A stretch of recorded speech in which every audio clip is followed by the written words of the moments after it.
morning. Once again, we're here for our second forum, along with Senator Moore and myself, Bob Grossman, to bring you up to date on what's going on in the State House as well as what's going on in District 2 and the town of Auburn.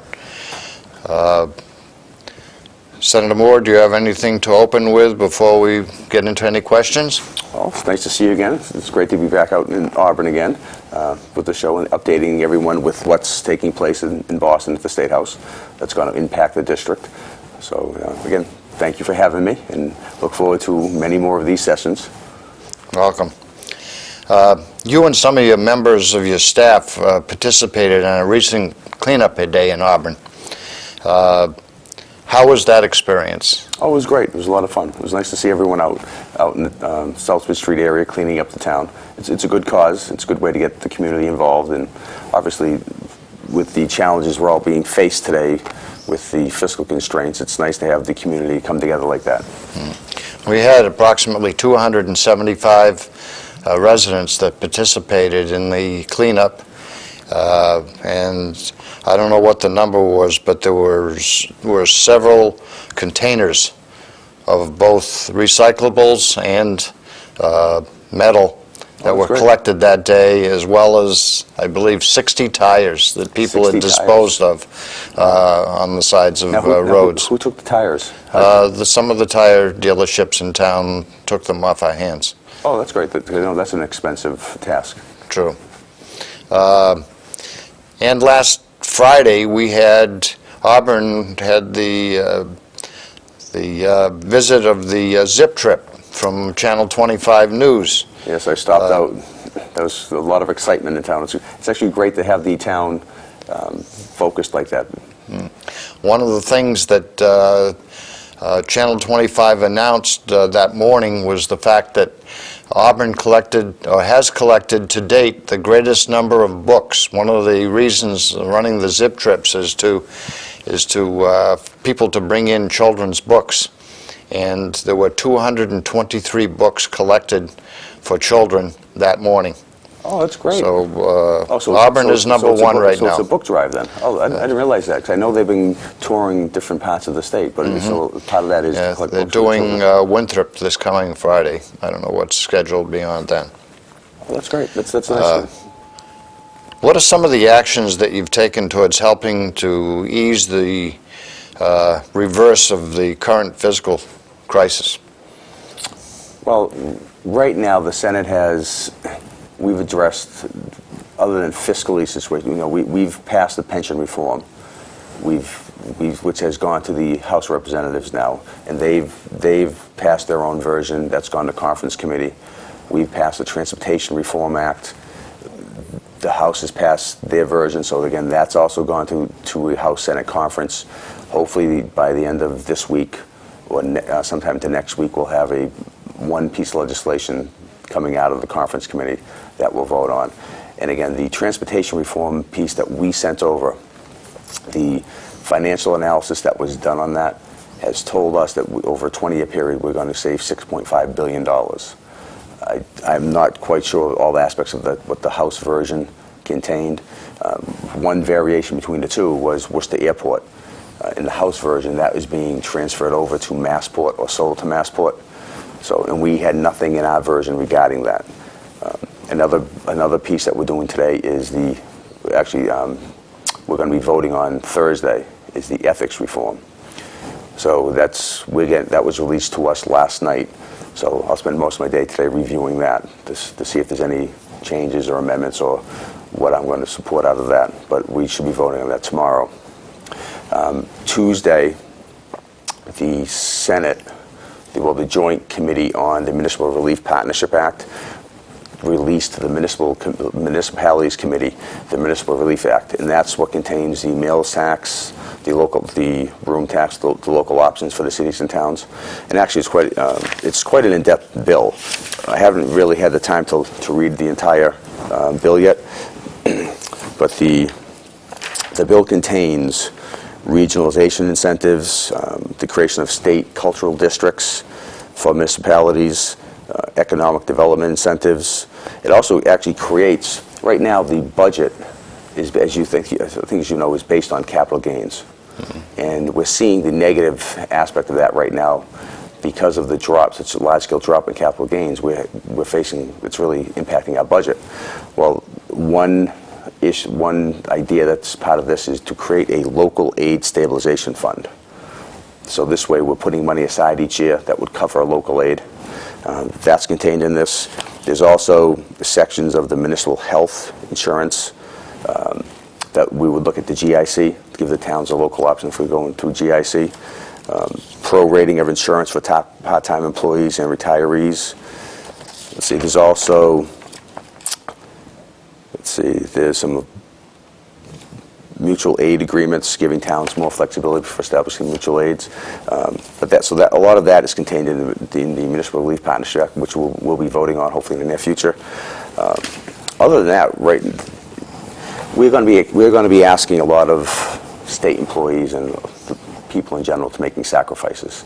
The Senate has initiated a furlough program it's optional to us, but if we're going to be making people ask them to make sacrifices, well, then we're going to make the same sacrifices. I've opted for a 3-day furlough. I read that in the newspaper. Yeah, I've refused the pay increase when I first got in. And if we have any sort of health insurance increase for state employees, that's going to affect us also. So I mean, we're trying to lead by example. We're not just going to ask everyone else to take these burdens upon themselves. Whatever we're going to ask for people to endure, we're going to put the same pressures on ourselves. As you know, in order for us to meet our budget this year, we had asked all unions to take a 6-month pay wage freeze, which we got all 19 unions to accept. And that was the only way that we could balance the budget. Otherwise, we would have had to lay people off in 2010. And I think that's great that you were successful in doing that. And I think the union should be commended also for realizing the fiscal situation that the town and the state is in. This is not just an issue facing the Commonwealth of Massachusetts or the towns in this district. This is a national economic crisis we're in. But I give you and the unions credit, because there are a lot of municipalities right now that aren't having that same luxury of the union sitting down with them and coming into an agreement. And it's not just the union, it's both sides having to work together. The thing that concerns me is the fact that people think that the budget was set and it's over, and we're looking at probably a rougher 2011 budget than when we were in 2010. And what can be done at that point in time remains to be seen, but I see it continuing at least for another year beyond 2010.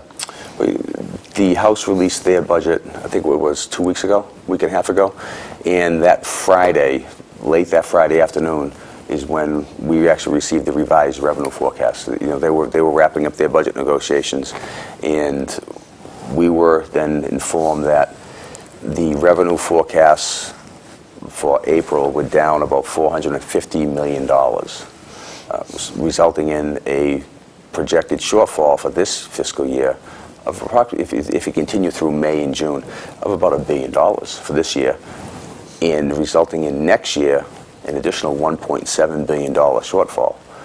So when the House increased their budget with the revenues from the sales tax that they passed, that still did not cover the budget gap, because a lot of that money, they went back in and restored funding to certain programs.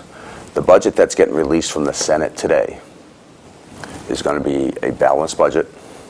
It's going to be based, it's not going to be based on any new revenues. The budget coming out is, we are basing ours on 17.7 or 17.5 billion dollars. When you throw in federal assistance that we get, I think the budget's going to come out to 25 or 26 billion dollars. So, but it's going to be a very lean and devastating budget. Programs are no longer going to be in existence.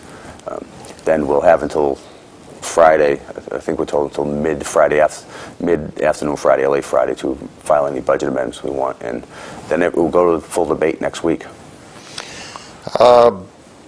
What initiatives have been taken to help streamline local municipal government?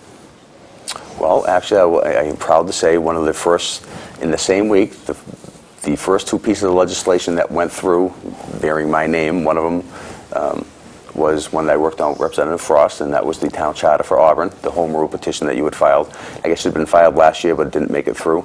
And we were able to get that passed through the House and the Senate and signed by the governor's office. So I'm very pleased that was one of the first pieces of legislation that I worked on. That'll be on the town election on May 21st Well, for people to decide. hopefully it looks positive for the passage of it. I hope so.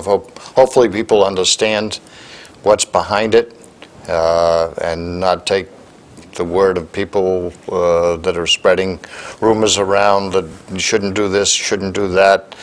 We need to bring the town into the 21st century and have the government operate functionally and not have problems with like little segregated islands doing their own thing and not having the administrative control. Well, that's one thing I've learned in this 3.5 to 4 month period I've been in office, that people have to be careful of the information that they're putting out, whether that's being presented to them, and look at the message to make sure that there's not an agenda behind who's delivering the message to you, and hopefully they're getting the right information to base their vote on. I believe they're going to hold a forum or whatever before the election. Oh, that's good. To get people some additional information other than just reading up on what it is and have some explanation as to what and why. As long as people have presented the right information, and then it's up to them to make their decision. But that's the key, getting the correct information out to them to base their decision. What federal stimulus projects has Auburn been awarded so far? I think they've received some. They received 3 grants to do some work in the town of Auburn.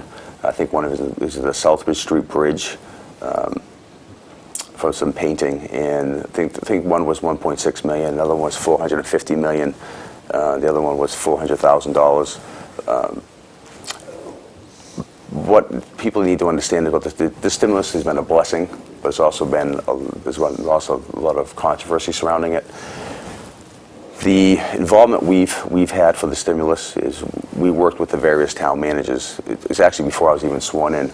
We went to all the town managers in the city of Worcester and in the district, and we helped compile the information and help submit it to the Lieutenant Governor's office. After that, we've advocated for certain programs or projects, but the decision on these projects is being made by Mr. Jeff Simons, who's overseeing this whole program. So I'd like to take credit for all the projects coming out, but the only thing that we've really been able to do is advocate for certain projects. So the town of Auburn has received, let's see if I can get the projects out here. Let's see here.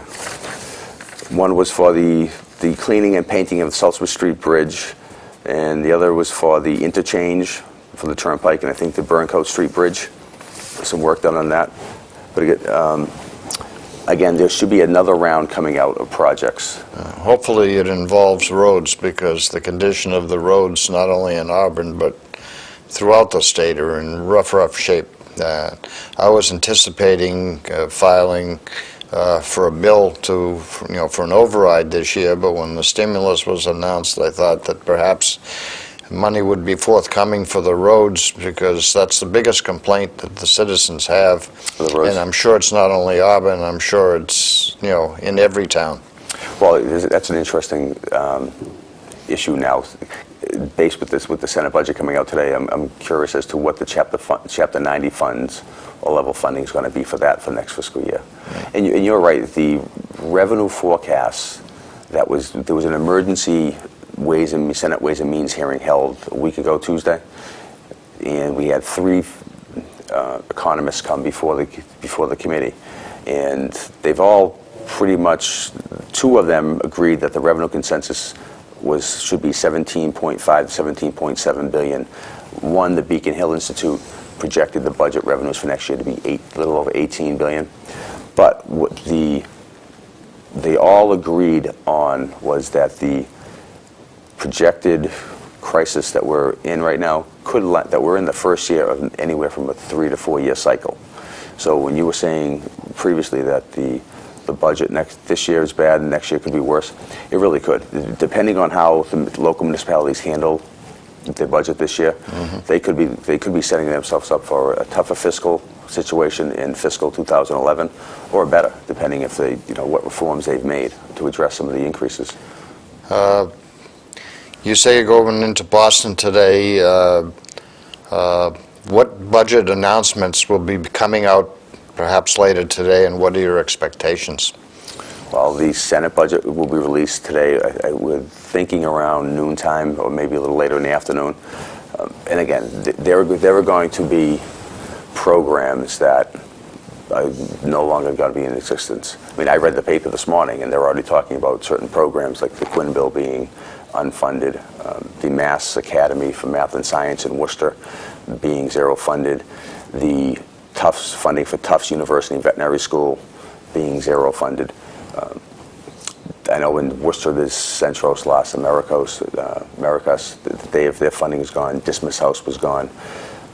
So there's going to be a litany of programs. And the toughest part about this, when funding, if the light item completely disappears, it's very hard to recreate the program when the economy turns and it gets better again. So a lot of these programs, some of these programs, if we can just keep them in existence, it will help us that you don't lose the whole format for that program. And regardless of the Quinn Bill, what people feel about that, one of the issues that face my district is four out of the 6 communities have to fund this. They've got it in their union contracts where if the state doesn't honor the Quinn Bill funding, the municipalities have to pick up the 50%. I don't know if people realize how it works. The funding of the Quinn Bill, the municipality picks up 50% of the costs. So they'll pick up the full cost. The state then reimburse them 50% of the costs. Well, several of the communities have in the contracts where if the state doesn't fully fund the Quinn, the local municipality have to pick up the funding. So in my opinion, that's another local aid cut.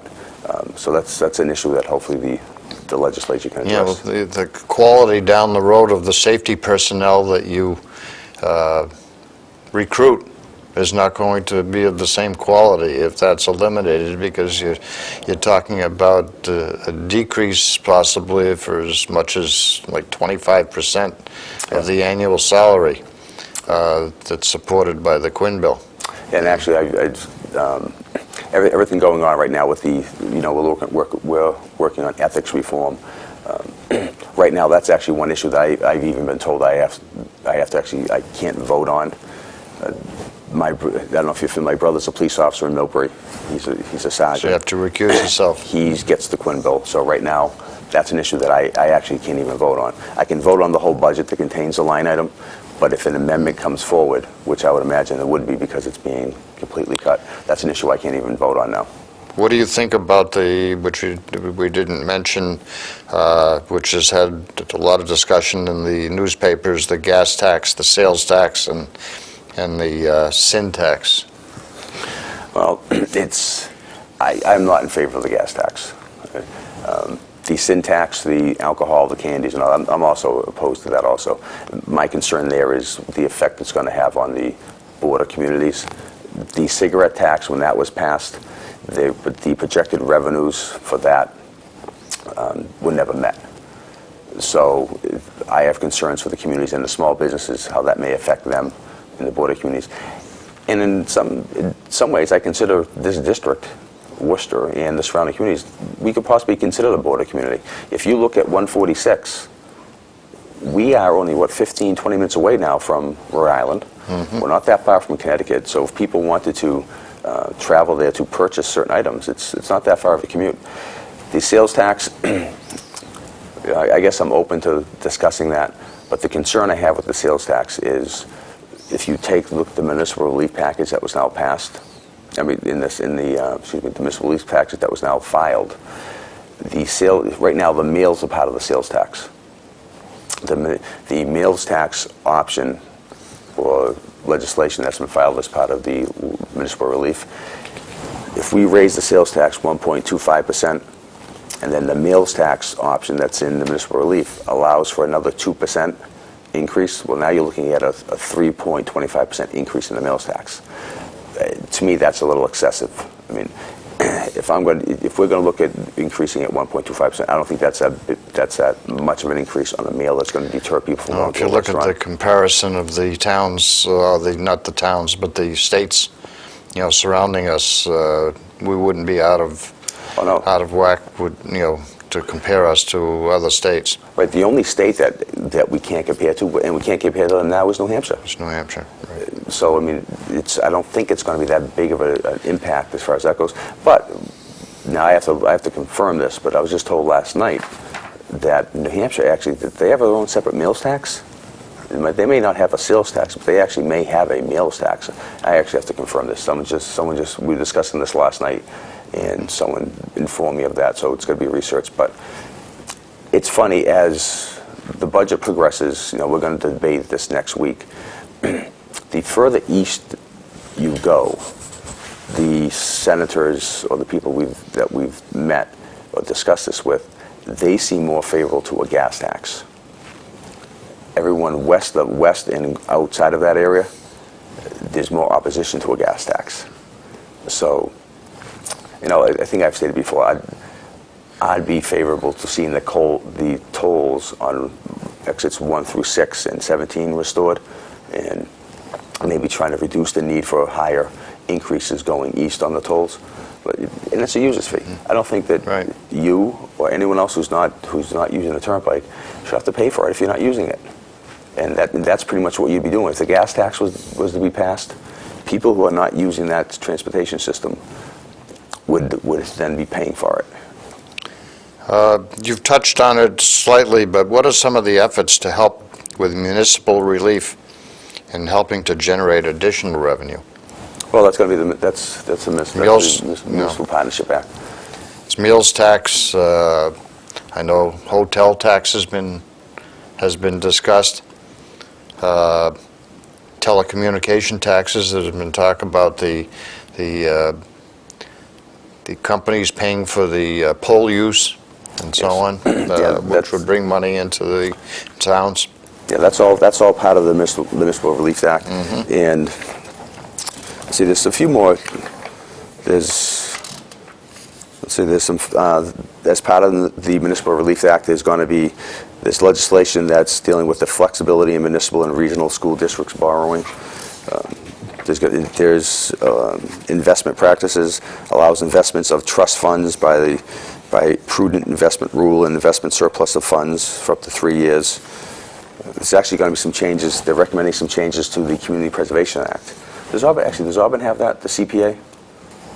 The Community Preservation Act? I don't recall that we do. Well, it's possible that we do, but they're looking to expand the use. Right now, it can only be used for historic preservation, urban development, and I'm forgetting the third use. But they want to expand it to, like, giving the townships to use it for recreation areas. So, and the good part about the Community Preservation Act is that whatever monies you spend, you get a match from the state. So rather than it be a grant program, if you spend say you raise through the CPA, you collect $50,000 and you spend that 50. What they're looking to do is give the community a 75% match.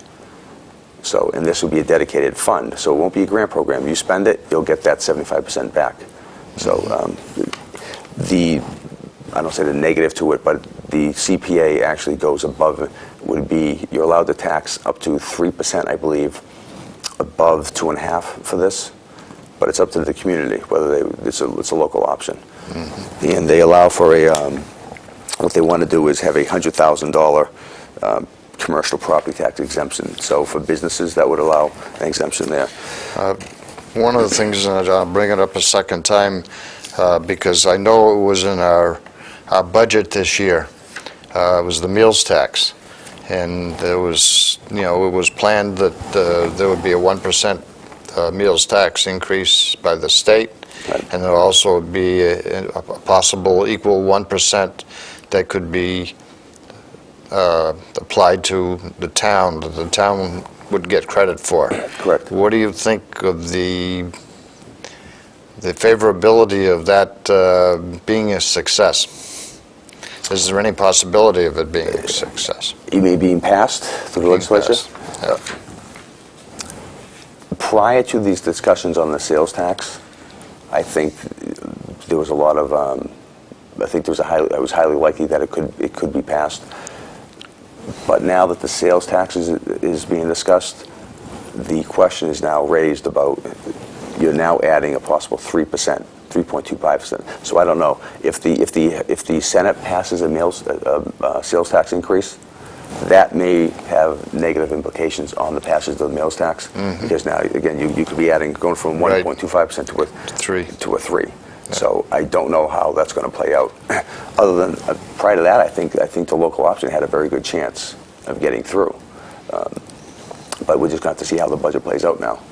There's other aspects of the municipal relief which is hopefully will come into play after the budget's passed, as far as looking at other options for funding out of school transportation costs, district costs, which is a big burden that right now the municipalities have on funding that. There's also some language in here